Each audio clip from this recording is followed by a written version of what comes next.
Hello students, hope you guys are well. आज हम नया चैप्टर स्टार्ट करने वाले हैं जिसका नाम है केमिकल काइनेटिक्स। इसमें हमें क्या पढ़ना है, एक्चुअली होता क्या है chemical kinetics. It is the physical chemistry, हमारे पास ब्रांच है किसकी, फिजिकल केमिस्ट्री की, which deal with the study of speed और रेट ऑफ रिएक्शन। हमारे पास कोई रिएक्शन हो रही है, वो किस रेट से चल रही है, वो किस स्पीड से चल रही है, कौन कौन से एक्स फैक्टर हैं जिस पे वो रेट क्या कर रहा है, डिपेंड कर रहा है हमारे पास, और उसका क्या मैकेनिज्म आएगा, वो कितने स्टेप में रिएक्शन पूरी हुई है, सिंगल स्टेप में हो रही है, 2 स्टेप में हो रही है। तो ये सब बातें हम किस में करते हैं, काइनेटिक्स में करते हैं। हम अगर किसी रिएक्शन के रेट की बात करें तो हमारे पास 3 तरह की रिएक्शन आएंगी। एक होती है वेरी फास्ट रिएक्शन, जो क्या होती है बिल्कुल फ्रैक्शन ऑफ टाइम में हो जाती है। हमारे पास क्या है, आयनिक रिएक्शंस हैं, NaCl प्लस Ag3। हमारे पास क्या होंगे यहाँ पे, AgCl क्या बन जाएंगे, PPT। हमारे पास ये रिएक्शन क्या होगी, बहुत फ्रैक्शन ऑफ सेकंड में आपके पास है कंप्लीट हो जाएगी। दूसरी हमारे पास होती है बहुत स्लो रिएक्शन, जो हमारे पास क्या होती है, लॉन्ग पीरियड ऑफ टाइम इसको लग जाता है कंप्लीट होने में। जैसे हमारे पास क्या है, रस्टिंग ऑफ आयरन आपके पास आ गया। नेक्स्ट हमारे पास क्या है, रिएक्शन विद मॉडरेट स्पीड। हमारे पास जो हमारे पास क्या होती हैं, नॉर्मल स्पीड से चलती है हमारे पास, ना ही ज़्यादा तेज़, ना ही हमारे पास क्या आएगा ज़्यादा स्लो, ना इधर स्लो नॉर फास्ट। हमारे पास कहाँ पे होती हैं, ये मॉडरेट स्पीड पे होंगी। जैसे हमारे पास एग्जांपल ले लिया आपने, हाइड्रोलिसिस ऑफ इथाइल एसीटेट। हमारे पास तो हमारे पास ये एस्टर दिया हुआ है, हाइड्रोलिसिस किया, हमारे पास क्या बन जाएगा, एसिड प्लस एल्कोहल। तो हमारे पास ये एक तरह की ऐसी रिएक्शन है जो मॉडरेट स्पीड से चलती है। जैसे फॉर्मेशन ऑफ अमोनिया हमारे पास है, N2 + H2 क्या बनाएगा, अमोनिया हमारे पास। तो यहाँ पे क्या हो रहा है, ये बॉन्ड जैसे ब्रेक होना स्टार्ट होगा, ये ब्रेक होगा, हमारे पास इसकी क्या हो जाएगी, फॉर्मेशन स्टार्ट होगी। तो यहाँ पे हमारे पास क्या आ रहा है, the instantaneous nature of ionic reaction is due to the fact that these reactions do not involve any breaking of bonds because the ions are already present in the solution। जो हमारे पास स्टार्टिंग वाली reaction I थी NaCl + AgNO3 type से हमारे पास, तो यहाँ क्या है, पहले ही आपके पास आयंस प्रेजेंट है, तो उनको तोड़ने में टाइम लगेगा ही नहीं हमारे पास, इसलिए क्या होती है रिएक्शन ये बहुत ज़्यादा फास्ट हो जाती है। लेकिन हमारे पास जो ऐसी रिएक्शंस आएंगी, इनमें क्या है, पहले बॉन्ड ब्रेक करना पड़ेगा, तो हमारे पास क्या होगा, अगला बॉन्ड फॉर्मेशन स्टार्ट होगी, इसलिए क्या होता है, इनमें टाइम थोड़ा ज़्यादा लग जाता है।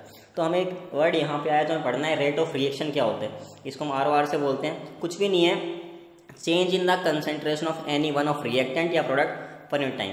रेट कैसे निकालते हैं, कंसंट्रेशन में कितना चेंज हुआ डिवाइड बाई कितना उसने टाइम लिया। मान लो हमने 0 से स्टार्ट किया, 0 टाइम से, उस टाइम कुछ कंसंट्रेशन क्या थी, C1 थी, मान लो कुछ टाइम T पे कितनी आ गई, C2 आ गई, तो हमारे पास रेट क्या आएगा, C2 - C1 divide by T। मतलब सीधी सी बात यहाँ पे ये हो गई। आपके पास 2 बातें आ सकती हैं, हमारे पास एक होता है रिएक्टेंट, एक होता है प्रोडक्ट। जैसे जैसे टाइम जाएगा इसकी वैल्यू कम होती जाएगी, इसकी वैल्यू क्या होगी, बढ़ेगी। इसलिए क्या लिखा है, decrease in the concentration of reactant and increase in the concentration of product. जो हमारे पास प्रोडक्ट की है वो बढ़ेगी, और जो हमारे पास रिएक्टेंट की उसकी क्या हो जाएगी, कम होती जाएगी। डिवाइड बाई क्या आएगा आपके पास, टाइम टेकन। तो हमारे पास सिंपल सा केस दे रखा है, A से B गए, एट टाइम 0 पे हमारे पास A कितना था, A0 था, उस टाइम B कुछ होगा ही नहीं। कुछ टाइम T पे हमारे पास क्या हो गया, ये A में से कुछ कम होगा तो क्या बोल दिया, A0 - X। जितना यहाँ कम होगा उतना हमारे पास यहाँ पे क्या हो जाएगा, बन जाएगा। तो हम सिंपली इसको कैसे निकाल सकते हैं, डिक्रीज इन द कंसेंट्रेशन। पहले हमारे पास क्या था, A0 था, बाद में कितना हो गया, AT। तो हमारे पास फाइनल कितना है, AT - A0 divide by T - 0। हमारे पास क्या आ गया, ये यहाँ से हम क्या निकाल सकते हैं, बेसिकली रेट पर हमारे पास जो AT की वैल्यू है वो क्या है, A0 - X, और A0 हमारे पास कट जाएंगे आपस में, तो क्या बचेगा, ये X/T। मतलब सीधा सा क्या हो गया, हम सिंपली इसको कैसे बोल सकते हैं, जनरली हमारे पास क्या आ गया कि जो रिएक्टेंट होगा उसमें डिक्रीज है, इसलिए हमने क्या लगाया, यहाँ पे माइनस लगाया है, और जो प्रोडक्ट वहाँ पे हमारे पास क्या आएगा, इंक्रीज, इसलिए आपने यहाँ पे क्या लगाया है, प्लस का साइन ऐड किया। तो क्वेश्चन लिखा भी हुआ है, क्या सिग्निफिकेंस है यहाँ पे पॉजिटिव नेगेटिव साइन का। तो हमारे पास यहाँ पे क्या है, जो रेट ऑफ रिएक्शन होगा वो तो हमेशा क्या आना है, पॉजिटिव ही आना है। लेकिन जो हमारे पास कंसंट्रेशन ऑफ रिएक्टेंट है वो क्या हो रही है, कम हो रही है टाइम के साथ, इसलिए हमने नेगेटिव ले लिया, ताकि हमारे पास नेगेटिव नेगेटिव मिलकर क्या हो जाए, पॉजिटिव बन जाए।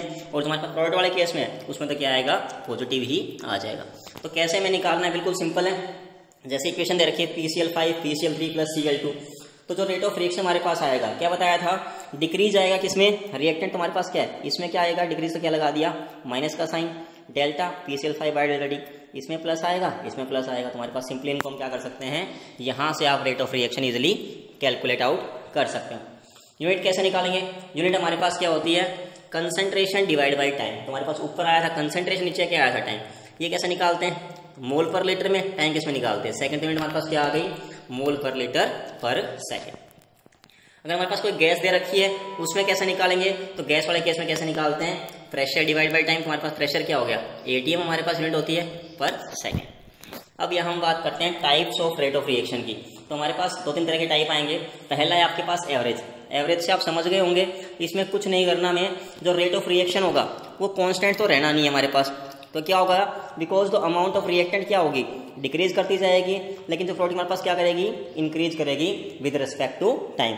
एक बढ़ रहा है, एक हमारे पास क्या हो रहा है, घट रहा है। तो जो हमारे पास एवरेज रेट ऑफ रिएक्शन आएगा वो हमारे पास क्या आएगा, लार्ज वैल्यू आएगी। हमारे पास एक लार्ज टाइम इंटरवल में लेंगे, उसको हम किससे लिख के दिखाते हैं, delta x by delta T से। सिंपली हमारे पास कोई भी ग्राफ दे रखा है, ये ग्राफ दे दिया तो मैंने चेक किया, यहाँ पे ए नोट, यहाँ टी वन हमारे पास, A2 T2 तो हमारे पास क्या आ गया एवरेज इसका। एवरेज हमारे पास क्या हो गया कि A2 minus A1 T2 minus T1। Simply हम इसको ऐसे कैलकुलेट आउट कर सकते हैं। हमारे पास आप कोई भी ग्राफ देख लो, उसको हम क्या कर लेंगे, सिंप्लीफाई वे में ऐसे कैलकुलेट कर सकते हैं। एवरेज में क्या करना है आपको, फाइनल माइनस इनिशियल करना है और कुछ भी नहीं करना है। दूसरा हमारे पास होता है इंस्टेंटेनियस रेट। हमारे पास इसमें क्या आएगा, हमें किसी पर्टिकुलर इंस्टेंट ऑफ टाइम पे निकालना। तो क्या बोल दिया, instantaneous rate of reaction means rate of reaction at a particular instant of time during a very small time interval. उसको हम कैसे लिख के जाएंगे, dx बाई dt। ये हम स्मॉल चेंज के लिए बात कर रहे हैं। वहां हमारे पास जो delta x by delta T आया था वो किसके लिए आया था, लार्ज चेंज के लिए आया था। How will you measure the rate of reaction, हमें मेजर कैसे करना है, तो मेजर करना हमारे लिए बहुत आसान है। कैसे करेंगे, हमारे पास कंसंट्रेशन ऑफ रिएक्टेंट प्रोडक्ट हमने क्या कर दिया, मेजर किया डिफरेंट टाइम पे, और उसको क्या कर दिया, ग्राफ प्लॉट कर दिया हमारे पास कंसंट्रेशन वर्सेज टाइम का। जो उसका स्लोप आएगा, slope of the tangent to the curve at a particular instant of time, उसी से हमारे पास क्या मिल जाएगी, उसकी इंस्टेंटेनियस रेट ऑफ रिएक्शन हमारे पास उस पर्टिकुलर इंस्टेंट पे आपको मिल जाएगा। मतलब जो प्लॉट हमारे पास आएगा वहाँ स्लोप कैसा आएगा, नेगेटिव। हमारे पास आर रिएक्शन कितना हो गया, minus D R by D T in case of reactant. हमारे पास रिएक्टेंट क्या होता है, डिक्रीज करता है, इसलिए माइनस लगाया। और हमारे पास इसमें स्लोप कैसा आएगा, positive in case of product, तो क्या हो जाएगा, D P by D T. Product में वैल्यू हमारे पास सारी प्लस में आएंगी, रिएक्टेंट में वैल्यू सारी कैसी आएंगी, माइनस में आएंगी। वो डिक्रीज कर रहा है, वो हमारे पास क्या कर रहा है, इंक्रीज करता हुआ चल रहा है। जनरली हमारे पास हमने एक सिंपल इक्वेशन लिख दी इस फॉर्म में, A plus B plus give C plus D D. तो इसमें क्या करना है, आपको पता है ए और बी में तो क्या आएगा, माइनस का साइन आएगा, सी और डी में क्या आएगा, प्लस का साइन आएगा।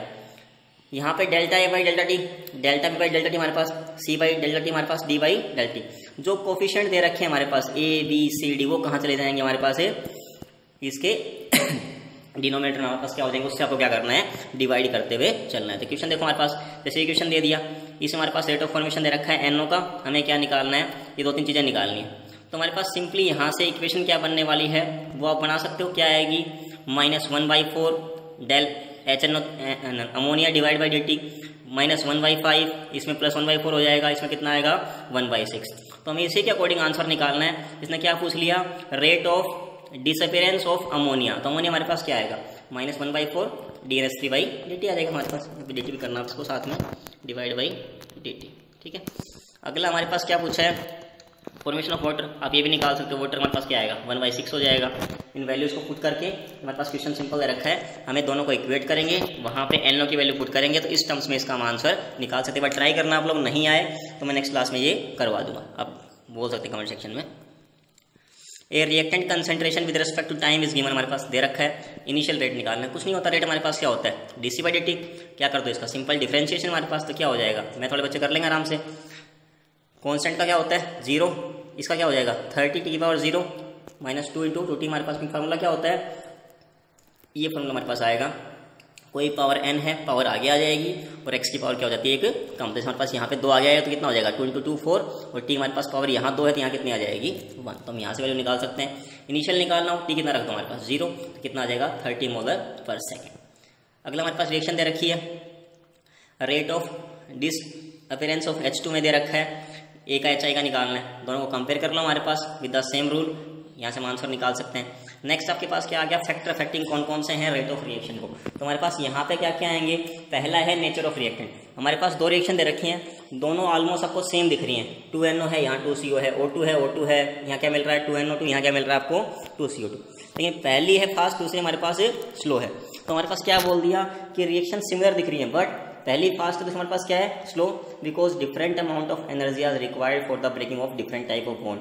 हमारे पास NO का बॉन्ड तोड़ने के लिए हमारे पास एनर्जी ज़्यादा चाहिए आपके पास, और CO वाले हमारे पास एनर्जी क्या आएगी अलग। तो हमारे पास क्या है, यहाँ पे बॉन्ड हमारे पास अलग अलग टाइप के हैं, उनको तोड़ने के हमारे पास क्या चाहिए, अलग अलग एनर्जी चाहिए। इसलिए हमारे पास क्या है, एक रिएक्शन कैसी आई फास्ट, एक हमारे पास कैसी आ रही है स्लो। सेकेंड हमारे पास है कंसंट्रेशन, जितना कंसंट्रेशन बढ़ाओगे उतनी रिएक्शन पास क्या हो जाएगी, फास्ट होती चली जाएगी।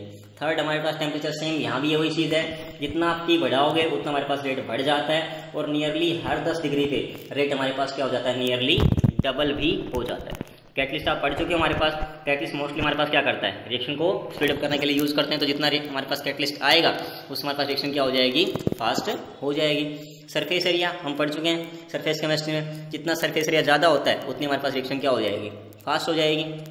प्रेजेंस ऑफ लाइट, कुछ रिएक्शंस हमारे पास लाइट में, डार्क में नहीं हो पाती हैं। हमारे पास क्या है, some reaction do not take place in dark, but जैसे उसको हम कहाँ लेके आएंगे, सनलाइट में या वैसे लाइट में लेके आएंगे, वो हमारे पास क्या हो जाएंगे, इजीली अकर कर जाएंगे। उनको हम क्या बोलते हैं, फोटोकेमिकल रिएक्शंस भी बोलते हैं।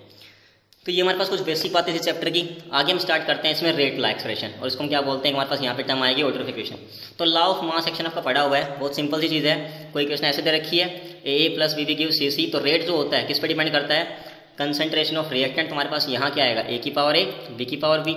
लेकिन हमारे पास मान लो जो एक्सपेरिमेंटल वैल्यू आई वो उसमें क्या आ गया, ए की पावर अल्फा और बी की पावर बीटा। मतलब यहाँ जो अल्फा है वो ए के इक्वल हो भी सकता है और नहीं भी हो सकता, और जो बीटा है वो बी के इक्वल हो भी सकता है और नहीं भी हो सकता। तो यहाँ से हमारे पास ये अल्फा प्लस बीटा की वैल्यू आएगी, इसी को हम क्या बोलते हैं, ऑर्डर ऑफ रिएक्शन बोलते हैं। और हमारे पास इसी को हम क्या बोलते हैं, रेट लॉ। जहाँ हमारे पास जो कोफिशिएंट दिया हुआ है ए और बी वही आ गया, वो हमारे पास लॉ ऑफ मास एक्शन। जहाँ हमारे पास अल्फा बीटा आएंगे उसको हम क्या बोल देंगे, रेट लॉ।